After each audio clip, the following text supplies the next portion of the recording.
I'm Cody.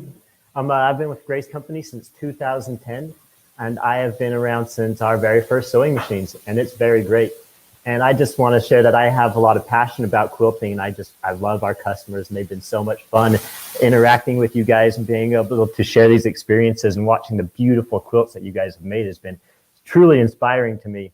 And I spend a lot of time testing and working with machines, making sure that they all work perfectly. But I also like stitching and making quilts with my mom. We have a lot of fun making quilts and being able to, she'll piece them together and then I'll quilt them out and set the tension and be able to create this wonderful, beautiful texture as we piece these quilts together and finish up the quilts. And it's a wonderful experience that I truly enjoy. I also have Alyssa here with me to talk to you guys a little bit about our sewing machines and getting started with what first steps you should take when you are setting up and getting started with quilting. So, hi, I'm Alyssa. Like Nathan said, I recently joined Carla's team in education. I'm also still working a little bit in accounts receivable, so you've probably heard from me on both sides. I've been here with the Grace Company for about 8 months. I started in accounting in the financial department, and now I'm in education. So I love education. Coming into this as someone who's sewn pretty much my whole life, I've pieced several quilt tops. And it's been fun to see the other side of that. You know, growing up when I'd piece a quilt top or I'd help my mom with one, you know, she'd send it to the quilter, you know, our friend, and it would come back and we'd bind it, and we never really knew what happened on the other side of that transaction. So now I get to kind of see some of the things that happen on your side of it, on the quilting side of it, and to hear your stories and help you find answers to questions that you have. I'm relatively new to this quilting world, but people like Carla, Cody, and so many other people here are helping me learn so much every day. I love hearing your stories, love talking to you guys, and I'm super excited to learn about tension with you guys today.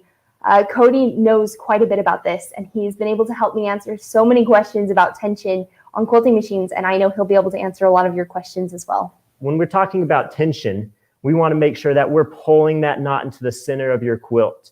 And so you have your knot that you're tying. And so if you have your knot and you're sitting on top, you have your tension too tight, or if it's too low, it's really important that you check those different items that you can be able to see and look at your quilt throughout it as you're changing. Every time you change your bobbin, you want to be looking at those different details. And so it's really important that you guys get a good stitch and you understand kind of what good tension is to make sure that your fabric is getting pulled together tight and that your knots aren't going to come unraveled. So we're going to look at one of the important things when you're first getting started is to make sure you have practice fabric on the side of your quilt. When I use practice fabric, I always like to have the same batting material for my fabric as my pieced quilt that I'm going to be working on. So when I start working on a practice fabric on the side of my quilt, it's important that you have the same. So when you set your tension on your sewing machine, that it's going to be quilting the exact same from when you go from your practice quilt to your pieced quilt. So that way you get the same beautiful stitches. So that way you can see the same textures, the same stitch size, and you have the same tension. One of the important things that you do when you're first getting started, just some good quick tips, is to make sure that you are using the same type of thread on both your top and bottom of your fabric. So that way your bottom is filled with the same type of material as your top thread. They don't necessarily have to be the same color, but if you're first getting started, it also helps if they're the same color. But again, they don't have to be, but it does help. So that way you're not having to fight with your tension as much.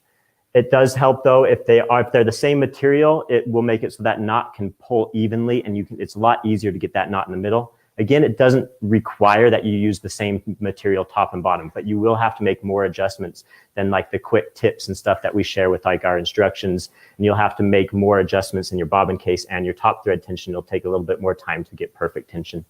Wherewith if you're using the same material on top and bottom, like a 50 weight cotton thread in your bobbin case, it'll help to use a 50 weight cotton thread on your top thread. And they'll just make it a little bit easier. Another important key item when it comes to that is you have to use the correct needle. There's a different needle size for your different thread types and sizes. So if you have a 50 weight cotton thread, you need to be using a size 16 needle. But if you're using like a 40 weight cotton thread, you should be using a size 18 needle. And so it's really important that you start looking into that and you make sure that you check it online to see what needle size you should be using with your thread size. There's also a quick table that we have on our reference cards that we send with each of our machines that will tell you what needle size you should be using with each thread size. Another thing that's important to be looking at is your stitch length. You'll get a different texture when you're using different stitch lengths. And so when you're doing that, I do check on my practice fabric. If you have that same correct batting size and you set your stitch length, you'll be able to look at that texture and choose which size stitch length you want for setting your texture or creating the texture you want or look that you want on your quilt.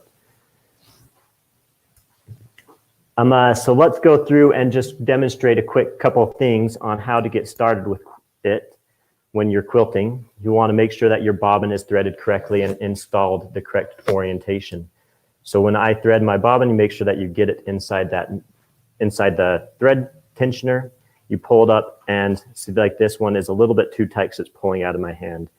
So you want to make sure when you're rolling your bobbin case up, you pick it up, and if it's coming out of your hand at all, it's a little bit too tight. It really should just be rocking up and staying in your hand as you pull it up. So I'm going to use, actually I often will use our hopping foot height gauge to adjust the tension on our bobbin case.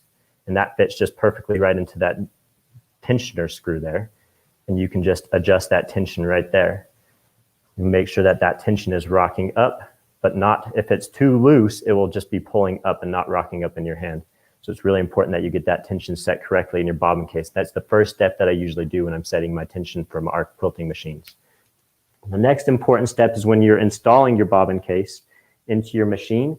I like to hold the thread to the left side as I install it into the machine. And I don't pull the lever out, so that way I can hear it click when I install it into our quilting machine. So I hold that thread off to the left side and I will install it while holding that thread so it doesn't get caught in any of the levers or inside the hook assembly, and that way it won't get caught up or tied in anything.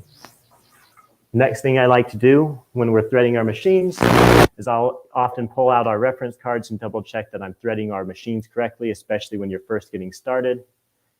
That way you get through every single thread guide that you're supposed to. It is critical that you go through every single guide. If you want less tension and you skip one, or if you skip one, you'll get less tension, and cause some issues. It's really important when you're threading your machine that you go inside these tension discs. I will always pull the discs apart when I'm threading the machine to make sure that it's going all the way inside the tension discs. And then I pull it down through the check spring, and then I make sure that that check spring is moving, and then pull it back up when I thread the machine. And wrap it around. And then as I pull that thread, you want to make sure that your check spring is moving up and down when you're pulling it through. And as long as that's happening, you should be able to control your tension with just the machine tension knob now, since we've already set our bobbin case tension.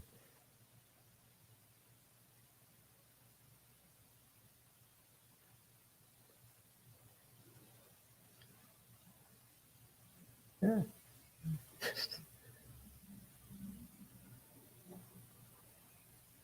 I'm struggling to get in the needle here through. We got it. All right, now we're going to do some practice tensioning or practice stitching on the side of our quilt here to set the tension on our machine to walk that through. It's important when you first are starting quilting also, make sure you pull your bobbin thread up. So that way you don't have your tails on the bottom of your quilt. And so I'll pull it up, make sure that I've got my bobbin thread up, and then I'll stitch in the same location. And make sure that we got both encoders plugged in, because we don't.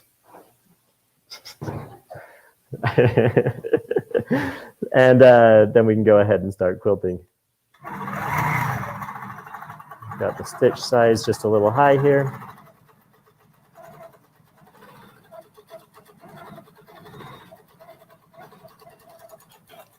So we can see here when I first start quilting, we're a little bit too loose on our top thread tension. We're getting some railroad tracks here on the bottom of our thread.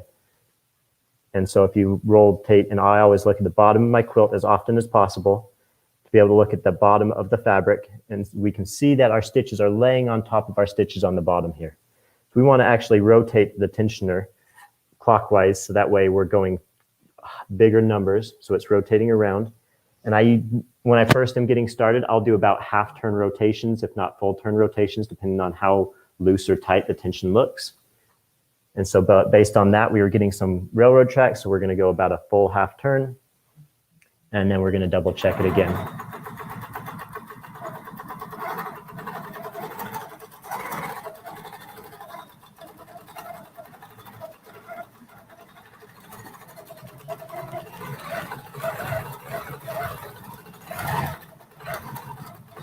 Making just some fine adjustments as we go. Got the tension correct. I'm just going to loosen it just a little bit more there.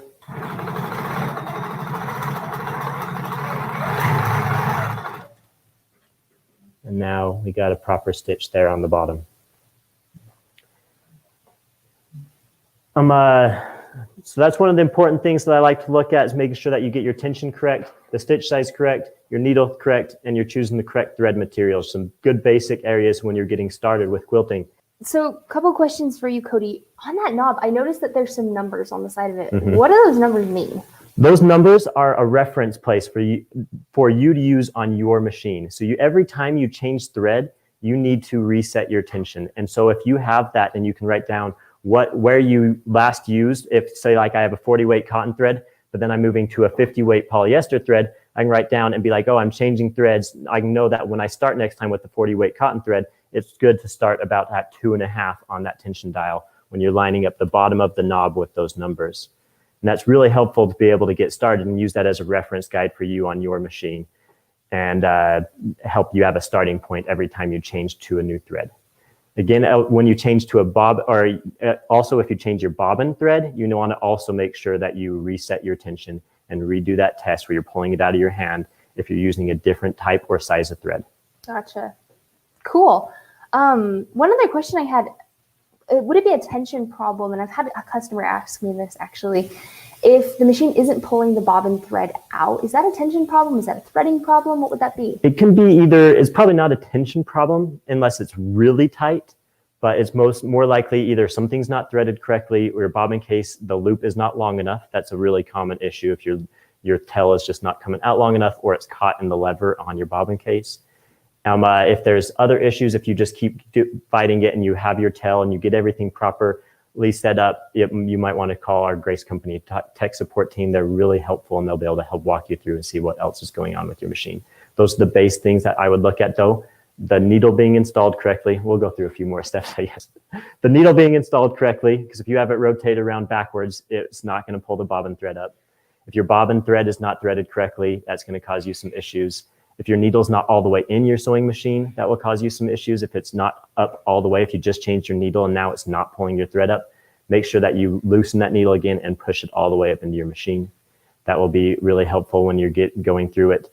And that your machine is threaded correctly. If it's like not going through your thread take-up lever, it's not going to pull the thread to be able to pull up that knot. How often do you need to change needles? I change needles every time I do a new quilt.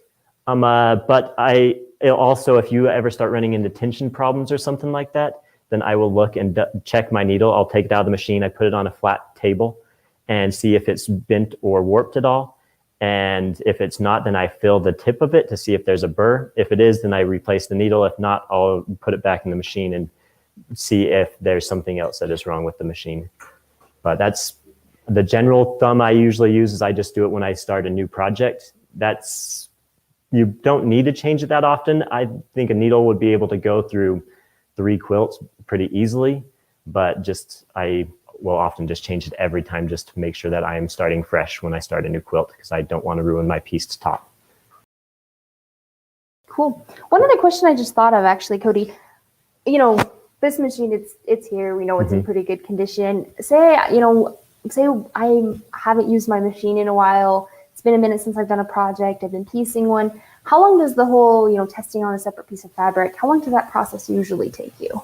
I will just do it until I have everything set correctly, and I make sure that I get the tension and colors and everything picked out that I want.